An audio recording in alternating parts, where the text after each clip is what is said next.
Congress party के वरिष्ठ नेता, हमारे प्यारे कार्यकर्ता, भाइयों और बहनों,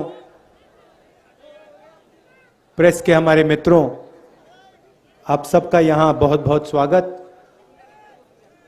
आज आप सब हमारे साथ पूरा दिन चले हैं। आपने अपनी शक्ति, अपना प्यार इस यात्रा को दिया, इसके लिए सबको धन्यवाद। पीछे कृष्ण कुमार पांडे जी की फोटो है। उन्होंने यात्रा को अपनी जान दी और ये कांग्रेस पार्टी और हम कभी नहीं भूल पाएंगे।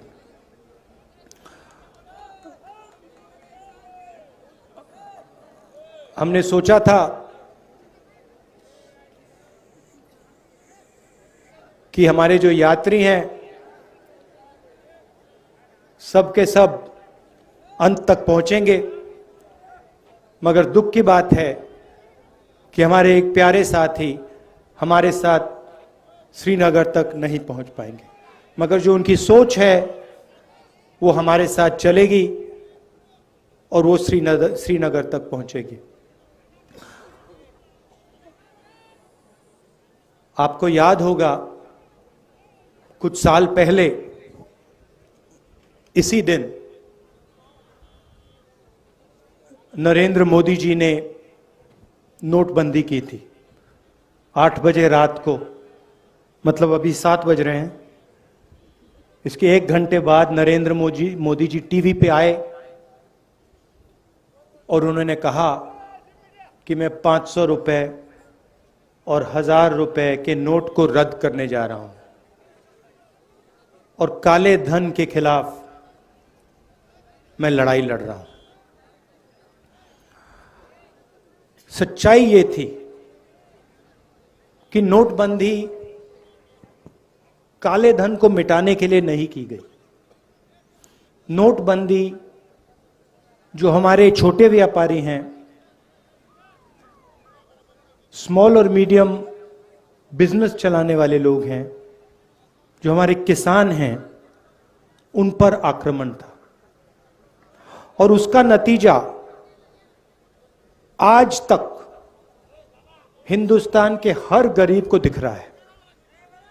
नोटबंदी के बाद उन्होंने गलत जीएसटी लागू की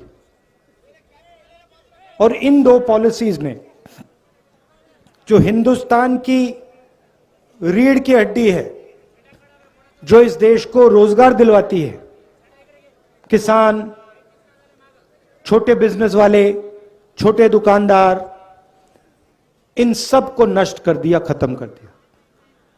यहां आने से पहले मैं युवाओं से मिला, 5-10 युवाओं से मिला और मैंने उनसे सवाल पूछा। वो एग्जाम के बारे में आए थे, डेलीगेशन आया था, एग्जाम के बारे में बात कर रहे थे। मैंने उनसे पूछा कि आपको क्या लगता है आज के हिंदुस्तान में, आपने पढ़ाई कर ली, यूनिवर्सिटी, कॉलेज, स्कूल सब कुछ कर लिया, माता पिता ने आपकी शिक्षा में लाखों रुपए लगा दिए, आपको क्या लगता है आपको रोजगार मिलेगा? चुप हो गए, क्योंकि आज हिंदुस्तान की सच्चाई है। हमारे देश में आज युवा पढ़ सकता है, स्कूल जा सकता है, कॉलेज जा सकता है, मगर रोजगार उसे नहीं मिल सकता। स्टूडेंट्स इंजीनियरिंग पढ़ते हैं, सालों लगा देते हैं और फिर उसके बाद इंजीनियर नहीं बनते, मजदूरी करते। कोई मजदूरी करता है, कोई उबर की गाड़ी चलाता है, कोई ड्राइवर बनता है। ये हिंदुस्तान की सच्चाई है, महाराष्ट्र की सच्चाई है। और जो आपका शिक्षा का सिस्टम है, स्वास्थ्य का सिस्टम है, वो पूरा का पूरा प्राइवेटाइज किया जा रहा है। 2-3 लोग हैं,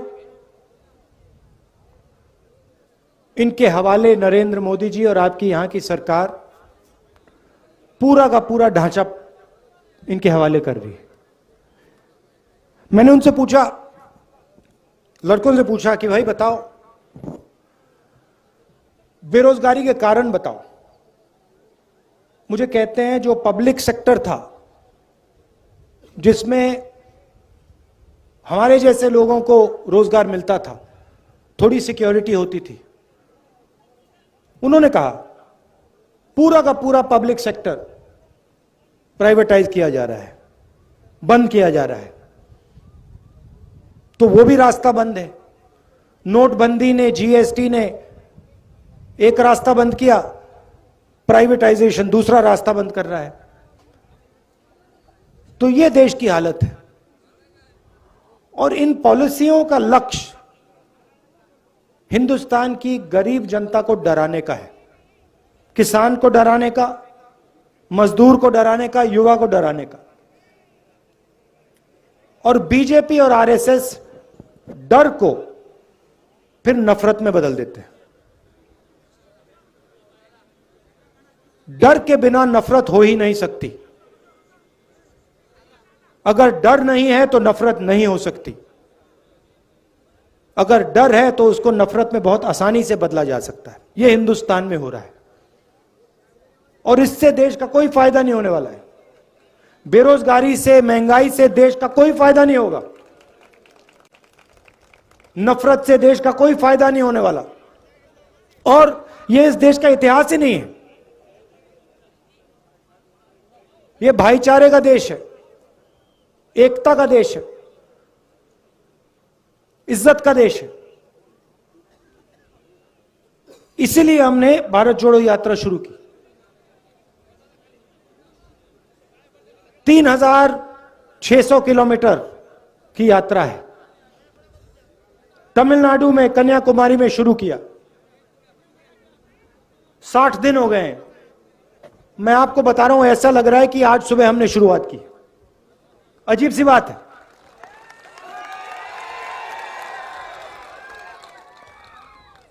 हमारे यात्री, उनसे आप पूछो, किसी को समझ नहीं आ रही बात। 25-25 किलोमीटर हर रोज चलते हैं। 60 दिन से चल रहे हैं। अभी मैं भाषण दे रहा हूं, ऐसा लग रहा है कि 15 मिनट पहले मैंने शुरू किया है। ये हो क्या रहा है? आमतौर से आदमी सुबह उठता है, थकान नहीं होती, दिन भर काम करता है, शाम को थकान होती है ना? यहां अजीब सी बात है। यहां हम सुबह उठते हैं, थकान नहीं होती, 25 किलोमीटर चलते हैं, 25 किलोमीटर चलने के बाद थकान नहीं होती। मैंने सोचा ये हो क्या रहा है? जवाब बताऊं आपको। हम अपनी शक्ति का प्रयोग नहीं कर रहे। राहुल गांधी अपनी शक्ति का प्रयोग नहीं कर रहा। ये जो यात्री हैं, ये अपनी शक्ति का प्रयोग नहीं कर रहे हैं। हम सब आपकी शक्ति का प्रयोग कर रहे हैं। आप हमें पीछे से धकेल रहे हो। आपका प्यार हमें पीछे से धकेल रहा है। और ये आपका जो प्यार है, ये हमें श्रीनगर तक पहुंचाएगा। और वहां देखना, वहां मेरा भाषण देख लेना। वहां भी मैं यही कहूंगा कि मुझे समझ नहीं आया, 130-140 दिन हो गए, रोज 7-8 घंटे चले हैं, 25-30 किलोमीटर चल रहे, मगर थकान नहीं आ रही। क्योंकि आपकी आवाज है, आपका प्रेम है। और हम आपकी आवाज सुनने आए हैं। मैं यहां लंबा भाषण नहीं देना चाहता हूं। राजनेता आते हैं, 2 घंटे का भाषण करते हैं, कोई जरूरत नहीं है। हम यहां आए हैं, 7 घंटे चले, सुबह से शाम हम आपसे बात कर रहे हैं, किसानों से, युवाओं से। अभी विकलांग औरत मिली मुझे, उसके दिल में जो था उसने मुझे बताया, उसकी व्हीलचेयर को धकेला मैंने। हम आपकी बात सुनने आए हैं क्योंकि हम जानते हैं आप सब कुछ समझते हो। खेती के बारे में सीखना हो, किसी ब्यूरोक्रेट की जरूरत नहीं होती है। खेती के बारे में सीखना हो तो किसान के साथ बैठ जाओ, 15 मिनट में वो आपको समझा देगा जो समझना है। वो क्या कह रहा है? कह रहा है कि हमारा कर्जा माफ नहीं होता। हिंदुस्तान के अरबपतियों का कर्जा 2 मिनट में माफ हो जाता है, हमारा नहीं होता। हमने क्या गलती की? हमने कौन सी गलती कर दी? वो बता रहा है। कहता हमें एमएसपी नहीं मिलती।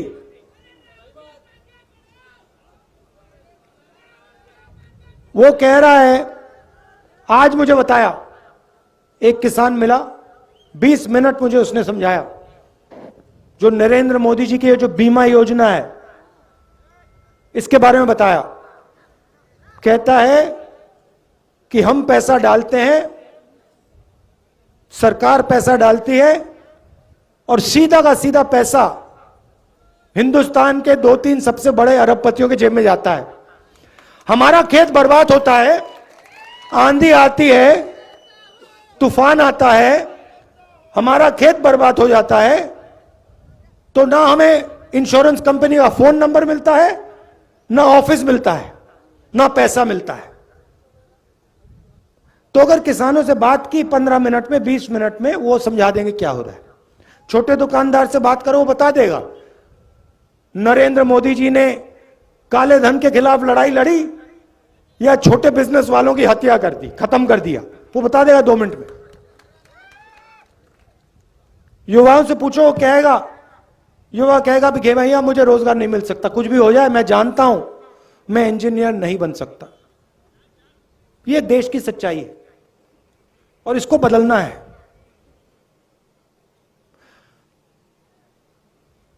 और ये देश में आरएसएस और नरेंद्र मोदी जी ने, बीजेपी ने नफरत की राजनीति शुरू की है। भाई को भाई से लड़ाते हैं। अच्छा, मैं आपसे पूछता हूं, परिवार में जब 2 भाई लड़ते हैं तो परिवार का फायदा होता है क्या? परिवार में बेटा और पिता लड़ता है, परिवार आगे जा सकता है क्या? बर्बाद होता है ना। तो फिर आप मुझे समझाओ, अगर जब भाई भाई के साथ लड़ता है परिवार बर्बाद होता है, तो फिर यहां देश में अगर भाई भाई से लड़ेगा तो देश का क्या होगा? बर्बाद होगा। तो ये लोग अपने आप को देशभक्त कहते हैं। कैसे देशभक्त हैं ये? देश में नफरत फैला रहे हैं, एक भाई को दूसरे भाई से लड़ा रहे हैं, एक भाषा को दूसरी भाषा से लड़ा रहे हैं, एक जात को दूसरी जात से लड़ा रहे हैं, एक धर्म को दूसरे धर्म से लड़ा रहे हैं, और फिर कहते हैं हम देशभक्त हैं। कौन से देश के भक्त हो आप? इस देश के भक्त तो नहीं हो। तो इसीलिए हमने ये यात्रा शुरू की, और इसमें 1 इंच मतलब हम शुरू करेंगे, कन्याकुमारी से शुरू किया और कश्मीर में, श्रीनगर में ये जो हमारा तिरंगा है उसको हम आगे जाके लहराएंगे। और आपने हमें इतनी शक्ति दी है, इतना प्यार दिया है, मैं आपको बता भी नहीं सकता। मैं यहां 3-4 घंटे बैठ जाऊं तब भी मैं आपको समझा नहीं सकता कि आपने मुझे कितना दिया है, कितना प्यार दिया है, कितनी शक्ति दी है। इसलिए मैं दिल से आपको धन्यवाद करना चाहता हूं, दिल से धन्यवाद करना चाहता हूं। और एक बार फिर आज दुख का दिन है। पांडे जी झंडा लिए चल रहे थे, झंडा लिए चल रहे थे, आखिरी सेकंड तक झंडा लिए चल रहे थे और फिर शहीद हुए। तो ये मीटिंग उनके याद में है। उनके परिवार को, हम सब का, पूरी कांग्रेस पार्टी का, हर कार्यकर्ता का, हर नेता का प्यार। और उनको मालूम होना चाहिए कि ये पूरी पार्टी, इस पार्टी का हर एक कार्यकर्ता, इस पार्टी का हर एक नेता आपके साथ है। आपको घबराने की कोई जरूरत नहीं। धन्यवाद। जय हिंद। नमस्कार।